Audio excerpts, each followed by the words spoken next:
Oke, kembali lagi dengan saya Dimas Dwiananto dari acara TDW Talk.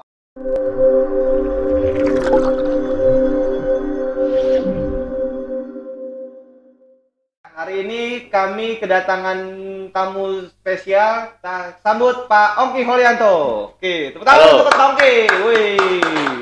Sore. Apa yang kita bahas hari ini, Mas Dimas? Bagus sekalian, hari ini kalau kita bicara tentang sukses, maka Anda dan saya harus memiliki sebuah definisi yang tepat tentang apa sih sukses itu. Ya. Saya baca SMS itu, kemudian saya punya dua pilihan berat dalam hidup saat itu. Ya. Maka saya bertemu dengan banyak pembicara, salah satunya Mr. Tungdas Someringin. Saya belajar bahwa selain memutuskan, yang kedua Anda harus berani meminta. Sudah mengatakan bahwa terkadang selembar karcis bioskop lebih berharga dibandingkan selembar ijazah. Utang 17,5 juta. Wah, ini dapat proyek besar nih. Nggak pulang-pulang dalam hati saya, nggak pulang-pulang. 2 miliar ditangani. Dalam hati saya, 2 miliar ditangani. 2 miliar loh di tangan. Lalu ditanya pertanyaan ketiga, Pak, gini Pak. Ngomong-ngomong, Bapak sudah punya polis tempat kami belum? Nah, saya katakan, ya tentu belum. Saya katakan, belum Pak Agus. Nah, gini Pak, kata dia, gini. Jadi, kalau Bapak masuk sebagai nasabah di tempat kami, berarti Bapak bukan orang lain untuk kami. Nah, sebagai sebuah keluarga, tidak ada hal yang lebih penting selain bantu-membantu. Jadi gampangnya begini. Pak Ongki kan trainingnya 10 juta. Bapak tambah 5 juta. Buka polis tempat kami, 15 juta. Kemudian saya rekomen Bapak ke cabang lain. Deal Bapak Ibu. Saya keluar ruangan itu, saya mikir. Kan harusnya saya dapat uang, betul? Nah, kok saya harus bayar 5 juta? Gitu. Nah, ternyata dia salesnya 15 tahun. Saya tamatnya 3 hari. Jadi klien pertama saya barter asuransi. Klien pertama barter asuransi. Tiket tersumburin udah belum tuh Pak ya? Oh pasti, gitu pasti. Jadi pesan moralnya Bapak Ibu dari cerita ini, kalau Anda masuk ke satu perusahaan asuransi dan ada nama Pak Agus, mohon maaf jangan Anda teruskan gitu ya. Jangan teruskan. Dan sampai hari ini 150 cabang itu ya nggak pernah ngundang, cuma dia sendiri sekali itu. Nah tapi tenang. Dari sanalah saya dapat logo. Jadi saya naruh logo dong. Naruh logo bahwa berhasil memberikan training di perusahaan asuransi tertua di Indonesia.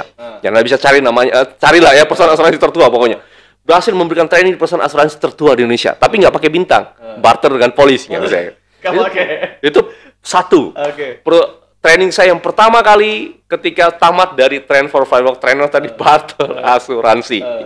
Jadi dalam proses perjalanan sekali Pak Dimas selalu ada tantangan, selalu ada suka duka. Namun yang paling penting adalah bagaimana Anda menyikapi itu. Nah awalnya saya kesal, awalnya saya marah, bukan marah juga gitu. Awalnya saya kesal, loh saya kok goblok banget ya, kenapa saya harus bayar 5 juta?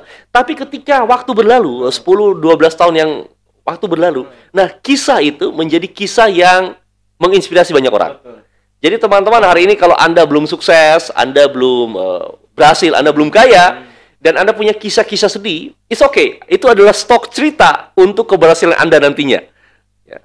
Misalnya kalau Pak Dimas ya, hari ini tanya ke saya ya, Pak Ongki gimana ceritanya Anda bisa sukses? Saya katakan ya biasa aja Pak. Ya pokoknya saya bangun tidur, tiba-tiba besok jadi trainer diundang. Nah, tentu kita nggak punya cerita menarik gitu ya Pak Dimas. Betul. Dengan adanya cerita ini menjadi inspirasi buat teman-teman semua gitu kan. Bahwa pada dasarnya adalah semua butuh proses, Pak. Betul. Tadinya Pak Ongki mungkin dulu juga nggak bisa bicara juga ya Pak ya. Terus kemudian akhirnya karena memang kegigihannya, terus kemudian karena ingin keyakinannya bahwa saya jadi orang nomor 1 lah, biar top terkenal di public speaking, akhirnya dari lambat laun Pak Ongki bisa berhasil. Dan sekarang bukunya berapa Pak? Dan belajar. Nah, paling penting adalah kemauan, keinginan tanpa belajar nothing gitu ya. Jadi saya belajar kepada begitu banyak pembicara. Nah, salah satu yang paling banyak saya belajar yaitu ke Mr. Tungdas Someringin. Nah, ada banyak hal menarik dari sosok Tungdas Someringin. Salah satunya adalah karena applicable. Jadi apa yang kita pelajari hari ini, besok segera bisa kita terapkan gitu ya. Jadi how to-nya jelas. Ada sekitar 7 buah buku yang saya tulis, Pak Dimas. Kemudian pertemuan saya dengan public speaking ini kan perlu proses. Jadi setelah saya tamat, saya mencari sebuah subject mastery. Apa sih yang akan saya trainingkan, apa yang akan saya ajarkan, apa yang akan saya seminarkan. Lalu subject master ini kan bisa datang dari plus minus tiga kategori. Yang pertama kan dari pengalaman hidup. Jadi adakah pengalaman hidup Anda yang berarti, berharga untuk Anda bagikan? Ya? Nah saya pengalaman hidupnya belum ada gitu ya. Belum ada pengalaman hidup. Ya. Jadi ini satu kasus. Jadi kalau saya punya satu seminar juga kan trainer dan entrepreneur. Jadi ada salah satu peserta saya namanya Eko. Jadi Pak Eko ini diminta menuliskan atau memilih apa yang akan dia seminarkan berdasarkan kategori yang pertama pengalaman hidup, yang kedua pengetahuan, yang ketiga passion. Nah, lalu kalau pengalaman hidup harus jelas nih. Pengalaman hidupnya misalnya contoh 15 tahun berkarir sebagai direktur bank misalnya contoh kan. Nah, si Pak Eko nulis berpengalaman hidup 30 tahun dalam hidup ini. Ya, ada pengalaman di 30 tahun dalam hidup ini, usia 30 tahun. Jadi sama, saya dan Pak Eko tadi kan saya kerja, Pak Dimas cuma 2 tahun, Pak. Kerja cuma 2 tahun saat itu ya, cuma 2 tahun. Ya pengalaman apa? Enggak ada. Lalu saya berpikir, apa yang akan saya jual, apa yang akan saya trainingkan, apa yang akan saya seminarkan. Nah, ada yang ketiga. Yang keempat, tadi kan pengalaman, kemudian pengetahuan, passion, survei pasar. Survei pasar. Jadi untuk menjadi seorang trainer kan 4 itu. Lalu saya survei pasar. Apa sih yang high demand? Permintaannya banyak tapi low supply. Ya, hukum supply dan demand. Oh, saya dapati bahwa public speaking saat itu, 10 tahun yang lalu ya, 6 tahun yang lalu. Jadi trainer lebih dari 10 tahun, 6 tahun baru saya mencari itu, saya menemukan bahwa public speaking ini satu tema yang jarang dibahas oleh orang-orang yang bergerak di dunia trainer. Karena zaman itu atau saat itu yang berkecimpung di dunia public speaking adalah orang-orang dari dunia broadcasting. Jadi penyiar radio, penyiar TV, MC, host dan sebagainya. Yang betul sekali bahwa salah satu public speaking adalah tadi host dan seterusnya. Namun yang terpenting adalah presentasi, kemampuan presentasi. Nah, saya memutuskan untuk mendalami dunia itu. Saya belajar dari banyak guru, termasuk guru dari trainer public speaking dari presiden-presiden di Amerika, namanya Ian Ewing, gitu, almarhum. Nah, saya belajar dari beliau, yang ngajar ke George Bush, Bill Clinton, dan seterusnya. Kemudian banyak lagi yang saya ikuti, banyak buku yang saya baca, kemudian banyak latihan. Nah, lalu saya akhirnya fokus kepada public speaking dengan ada dari 7 buah buku tadi yang Pak Dimas tanya, ada 3 buah buku yang fokus kepada public speaking mastery, presentation mastery, public speaking mastery in action.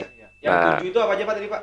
Pertama. The Secret to be More Success, yang pertama, tahun 2008. Lalu yang kedua, saya tulis bersama Mr. Tunggal Semeringin, Financial Revolution in Action, itu tahun 2011.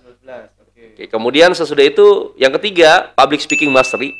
Kemudian yang keempat adalah trainer dan entrepreneur.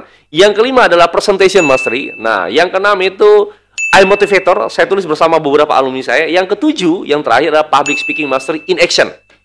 Jadi dari 7 itu, Pak Dimas, 6 diantaranya diterbitkan oleh Gramedia Pustaka Utama, penerbit terbesar di Indonesia saat ini. Oh, berarti bisa beli di sana ya? Di yes, Gramedia, betul. Ya? Oke, kita lanjut lagi Pak ke ini deh, santai dulu lah. Kalau misalnya lagi pandemi seperti ini Pak. Ya. Kira-kira apa yang Pak Ongki lakukan untuk bisa mentraining ke teman-teman di luar sana? Seperti itu Pak. Gimana Pak? Perubahan itu abadi. Lalu pandemi ini menyebabkan kita kreatif. Jadi masalah atau pandemi kan orang melihat sebagai masalah atau tantangan, gitu ya. Masalah atau tantangan membuat satu otot pikiran kita berkembang. Karena kita mikir kan, ini gimana caranya nih? Gimana caranya? Nah, dulu kan saya nggak ngerti tentang yang namanya online gitu ya, nggak ngerti tentang namanya Zoom misalnya. Zoom itu kata yang baru dalam pikiran saya. Gimana caranya? Belajar. Jadi otot pemikiran kita berkembang, ya, atau otot intelektual kita berkembang. Yang kedua, otot emosional kita juga berkembang karena pandemi ini kan menyebabkan begitu banyak goncangan terhadap finansial, ya. Pengeluaran Anda tetap, kemudian pemasukannya berkurang. Nah, jadi Anda harus manage emosi Anda, stres Anda, kecemasan Anda, ketakutan Anda dan sebagainya. Yang ketiga, yang paling penting adalah otot spiritual. Jadi pandemi ini kan menyebabkan begitu banyak orang mendekatkan diri kepada Sang Pencipta, gitu ya, karena ya tidak ada harapan lain gitu ya selain Anda mendekatkan diri pada Sang Pencipta. Jadi masalah membuat 3 hal tadi. Otot intelektual berkembang, emosional tumbuh, spiritual juga berkembang. Nah, yang saya lakukan tadi, Mas Dimas juga teman-teman ya, membuat seminar, training online, kemudian kita banyak. Saya kebetulan punya satu klien yang ngundang saya untuk mentoring selama beberapa bulan gitu. Jadi saya salah satu yang menangani itu. Oke, jadi kalau misalnya teman-teman atau Bapak Ibu sekalian ingin mau belajar, kita kan hubungi ke siapa Pak? Ke mana? Oke, Anda bisa ke kontak 0811 344 0909 atau ke websitenya Pak? www.ongkihojanto.com ya, ongkihojanto.com. Di Ongki Hojanto aja. Nah, bisa di mana? Di sini ya. Di sini. Di sini. Oke. Pak, mau tanya, 3 buku apa Pak yang menurut Bapak merekomendasikan untuk sampai sekarang Bapak bisa seperti ini? Buku orang lain pasti ya, buku orang lain. Bukan buku sendiri. Buku yang saya baca berulang-ulang gitu, berulang-ulang sampai kalian nulis buku bersama ya, Financial Revolution. Jadi kalau hari ini saya tahu teman-teman hari ini kan kondisi keuangan kan tidak begitu baik ya bagi sebagian besar orang. Financial Revolution adalah hal yang paling penting. Nah, saya ingat persis begini, Pak Dimas juga teman-teman. Saya kan sering ikut seminar gitu ya. Satu guru saya yang saya ingat persis namanya R. Wiwoho, dia mengatakan begini, tidak penting Anda itu menempatkan uang menjadi prioritas nomor berapa dalam hidup Anda. Namun yang paling penting adalah Anda harus menyelesaikan masalah uang. Nah, mungkin kan 1 sampai 5 kan Pancasila misalnya kan. Uang kan ke-6 gitu ya, prioritas dalam hidup kita. Nah, namun Anda harus menyelesaikan masalah uang. Kenapa? Karena kalau uang itu Anda tidak pernah selesaikan, yang terjadi adalah masalah baru yang timbul. Jadi salah satu buku yang menurut saya menarik adalah Financial Revolution. Nah, kemudian yang kedua, buku-buku yang berhubungan dengan soft skill, Pak Dimas. Buku yang berhubungan dengan soft skill. Apapun bukunya Jack Canfield juga menurut saya menarik. Kemudian buku-buku yang berhubungan dengan soft skill atau berhubungan dengan NLP ya. NLP itu begitu banyak bukunya yang saya baca. Okay. Bapak berarti mendalami juga tentang NLP ya? Betul. Pak? Jadi NLP itu adalah NLP itu apa? Mungkin Bapak Ibu teman sekalian nggak tahu tuh NLP itu apa. Adanya NLP ada NPL nih. Nah, kalau Pak Dimas contoh NPL gitu. Nah, NLP ini adalah manual book manusia. Jadi kan setiap kita beli alat elektronik ya, misalnya kamera dan sebagainya, pasti dapat manual booknya. Namun ketika Pak Dimas, saya juga teman-teman dan saya lahir, kita kan nggak punya manual booknya. Lalu kita mencari siapa kita, apa potensi dalam diri kita, bagaimana menggunakan potensi itu. NLP adalah ilmu yang membedah tentang itu. Neuro Linguistic Programming. Jadi bahasa pemrograman otak Anda dan saya, sehingga kita bisa mendapatkan apa yang kita inginkan dalam hidup ini. Nah, contoh kasus misalnya saya kepengen apa nih? Saya kepengen sukses ya. Detail dulu, sukses di bidang apa? Oke, saya kepengen sukses menjadi seorang pembicara. Nah, salah satu cara yang paling mudah adalah modeling dalam NLP. Kita meniru. Meniru itu kan 2. Nyontek bahasa. Yes. 1, psikologinya. 2, fisiologinya. Jadi psikologi dan perilaku dia. Apa yang menjadi dasar pemikiran dia sehingga menjadi seorang trainer yang sukses. Dan yang kedua adalah apa yang dia lakukan. Jadi apa yang menjadi dasar dia melakukannya dan apa yang dia lakukan. Jadi pola pikirnya dan sikap mentalnya dan metodologinya. Nah, itu hal yang simpel. Jadi saya nulis tadi 7 buku, kemudian saya bisnis properti, kemudian saya punya beberapa bisnis laundry coin dan seterusnya. Nah, karena saya pintar modeling. Jadi hal yang paling mudah adalah nyontek. Kalau saya TNI, Pak Dimas, juga TNI. T adalah temukan orang yang sukses di bidang yang Anda inginkan. T. N-nya adalah niru sampai Anda mendapatkan hal itu. Nah, kemudian I-nya adalah intens untuk melakukan apa yang dilakukan. TNI itu. Nah, TNI ya, Anda bisa catat ya. Temukan aja. Misalnya Anda kepengen jadi penulis buku, Anda cari siapa yang nulis buku paling banyak ya. Anda kepengen jadi pembicara, cari siapa gurunya. Lalu Anda niru apa yang dilakukan. N-nya niru. Dan Anda lakukan terus-menerus karena kadang-kadang kan orang tuh menyerah di langkah pertama, langkah kedua, langkah ketiga. Yang I-nya? Intens melakukan sampai Anda mendapatkan apa yang Anda inginkan. Oke.